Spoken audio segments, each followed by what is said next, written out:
నమస్కారం. ఈరోజు ఒక చక్కనైనటువంటి కార్యక్రమం. మరి మా సోదర సమానులు పల్లెకృష్ణ గారికి మరి వైఎస్ఆర్ కాంగ్రెస్ పార్టీ అనకాపల్లి జిల్లా బీసీసీఎల్ ప్రధాన కార్యదర్శిగా మరి నియమించిన తర్వాత సహజంగా మనం చూసాం, చాలామంది ఏం చేస్తుంటారంటే పదవులు వచ్చిన తర్వాత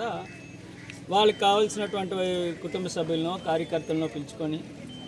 కార్యక్రమాలు సంబరాలు చేసుకోవడానికి చూస్తున్నాం. కానీ ఒక మంచి ఆనవాయితీ మనం గతంలో కూడా చూసాం. పండగ చేసినప్పుడు కూడా ఎవరైతే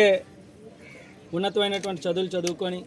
చిన్నగొల్లపాలెం ప్రాంతం నుంచి ప్రభుత్వ ఉద్యోగాలు సాధించారో వాళ్ళందరికీ కూడా సన్మానం కార్యక్రమాలు చేసి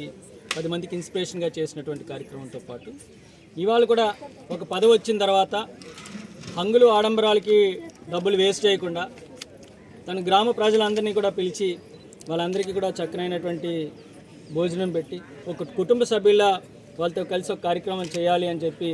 మరి ఆయన తీసుకున్నటువంటి నిర్ణయానికి మరి అందరం కూడా మనస్ఫూర్తిగా ఆయన్ని అభినందిస్తూ, మరి ఇది ఒక ఆనవాయితీగా పెట్టుకొని ప్రతి నాయకుడు కూడా ఈ సిస్టమ్ని ఫాలో అవ్వాలని చెప్పి మనస్ఫూర్తిగా కోరుకుంటూ, మరి ఏదైతే పల్లెకృష్ణ గారు మరి జిల్లా బీసీసీఎల్ ప్రధాన కార్యదర్శిగా నియమితులయ్యారో మా పెందుర్తి నియోజకవర్గం అందరి తరఫున కూడా ఆయనకు హృదయపూర్వకమైనటువంటి అభినందనలు తెలియజేస్తూ మరింత మంచి స్థాయికి ఎదగాలి, దానికి పూర్తిగా మా సహాయ సహకారాలు ఉంటాయని చెప్పి తెలియజేసుకుంటూ ఇంత చక్కని కార్యక్రమం ఏర్పాటు చేసినటువంటి పల్లెకృష్ణ గారికి, ఆయనకు సహకరించినటువంటి బృందానికి, అదేవిధంగా ఈ కార్యక్రమంలో పాల్గొన్నటువంటి మండల పార్టీ అధ్యక్షులు కరిబాబు గారికి, ఎంపీపీ బోకం రామనాయుడు సూర్యకుమారి గారికి,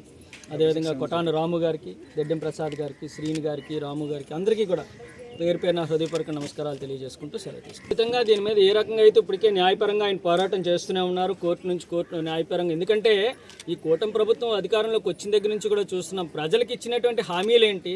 మనం ఎన్ని హామీలు ఇచ్చాము, ఇవాళ నెలకు 1500 రూపాయలు ఇస్తున్నామా, ఏంటి 50 సంవత్సరాలు పెన్షన్లు ఇస్తున్నామా లేదా, నిరుద్యోగ వృత్తి ఇస్తున్నామా, ఇవన్నీ పక్కన పెట్టి కేవలం ఎంతసేపు కూడా వాళ్ళ స్వలాభం కోసం ఏదైతే భూముల మీద కానీ ఇతర విధంగా